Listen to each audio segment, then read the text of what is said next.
خب بیاین یه نگاه عمیق‌تر بندازیم به این موضوع. یه چیزی که از دکتر داران شاه شنیدم خیلی تکان دهنده بود. میدونستید به ازای هر 10% زمان بیشتری که میشینیم خطر مرگمون 10% میره بالا؟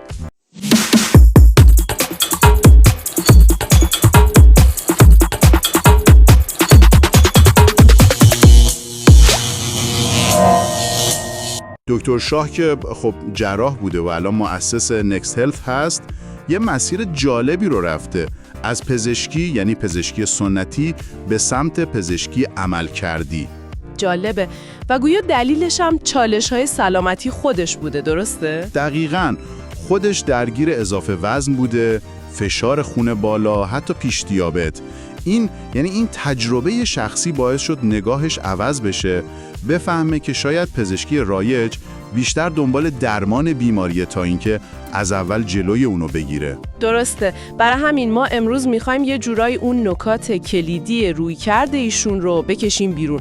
اون 20% که میگن 80% نتیجه رو میده. دقیقاً.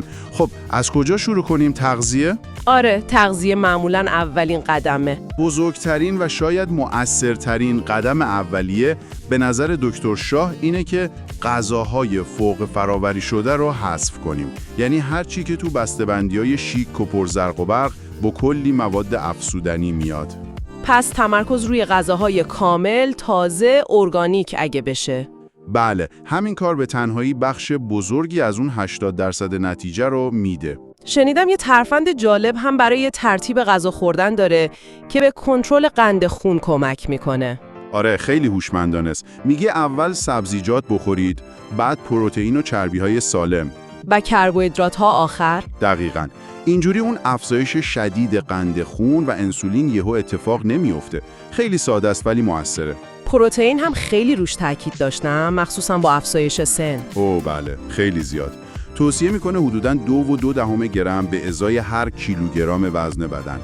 این برای حفظ توده عضلانی خیلی حیاتیه، چون با بالا رفتن سن عضله‌ها تحلیل میرن.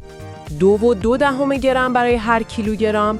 خب این ممکنه برای خیلی‌ها زیاد به نظر برسه. چجوری میشه اینقدر پروتئین خورد؟ خب نکتهش اینه که در طول روز پخش بشه.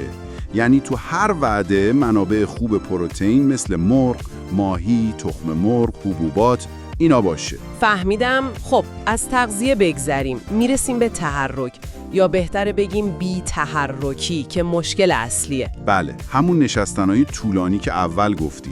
راه حلش هم اتفاقا خیلی پیچیده نیست. چیه راه حلش؟ میان وعده های حرکتی. یعنی چی؟ یعنی هر 45 دقیقه که نشستی پاشو یه 10 دقیقه حرکت کن. حتی شده دور اتاق راه برو. فقط همین؟ یعنی اینقدر ساده؟ آره، همین شکستن چرخه بی تحرکی مهمه. البته خب تمرین قدرتی هم جای خودشو داره، مخصوصا بعد از 40 سالگی که دیگه واقعا ضروری میشه برای حفظ عضلات. و خواب ستون سوم سلامتی.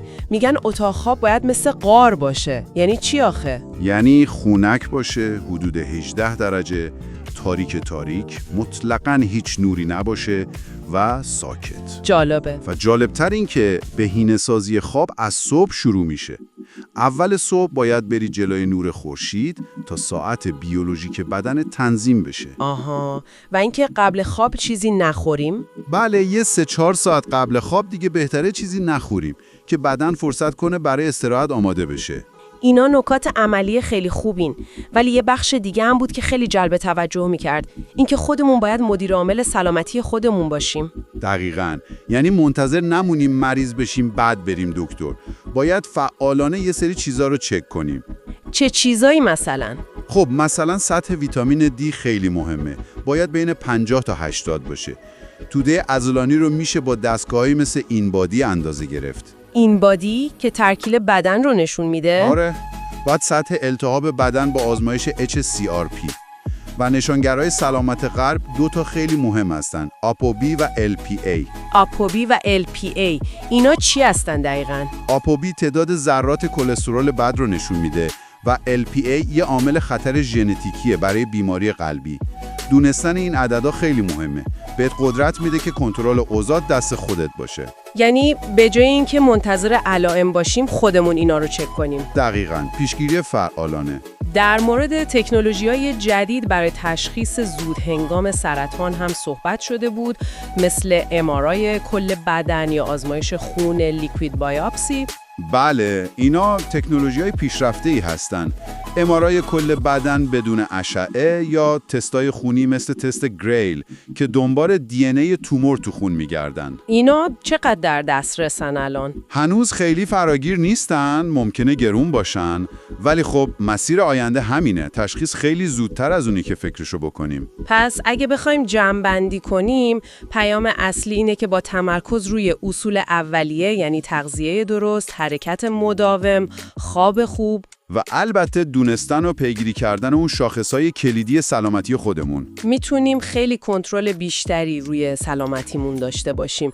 یه جورایی فعال باشیم، نه منفعال. دقیقاً، قدرت دست خودمونه با دونستن این اطلاعات. و اون نکته آخر در مورد روزه‌داری متناوب یا intermittent fasting هم جالب بود برام. آها، که میگه با وجود این که خیلی محبوبه، شاید برای همه مناسب نداشه. بله، مخصوصاً از نظر از دست دادن توده عضلانی.